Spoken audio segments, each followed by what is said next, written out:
Jets fans, the tide of physical problems continues to hit the New York Jets in 2025. After the hard defeat against the Buffalo Bills and the concern for Justin Fields, now it was the turn of two important names of the defense to appear in the medical department, Jermaine Johnson II and Tony Adams. But before we get into it, if you're a die-hard Jets fan, make sure you're subscribed to Jetstream News. We're your go-to source for daily engaging content on all things. Help us reach our goal of 1,000 subscribers this offseason by hitting that subscribe button now. Welcome to the Jetstream News Channel, your New York Jets news channel. Here you will find fresh news, and to follow everything, don't forget to subscribe. Today, only 20.2% are subscribed to our channel. Help us by sharing so that the news reaches many more people. Let's go to today's news. During the confrontation, edge rusher Jermaine Johnson II suffered an ankle injury. He left the field visibly uncomfortable and, after medical evaluation, was listed as questionable for the next match. Johnson had been one of the most consistent pieces of the defensive line, showing evolution and consolidating himself as an absolute starter.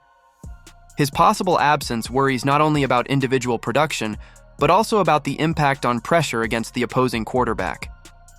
Another blow to the defense was the injury of safety Tony Adams, who left the field with pain in his groin. Like Johnson, he was also listed as questionable for the team's next appointment. Adams has been a reliable presence in the Jets' secondary school, showing discipline in coverage and leadership at the back of the field.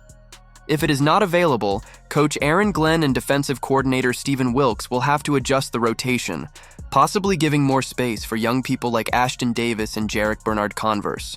These two possible casualties come at a delicate moment.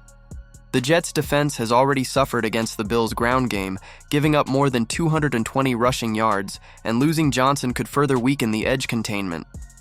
In Adams' case, communication and solidity in deep coverage would be affected, leaving the secondary vulnerable against long passes. With this, the Jets will need to rely even more on names like Quinnen Williams, Quincy Williams, and Sauce Gardner to maintain defensive intensity and try to compensate for the absence of two important starters.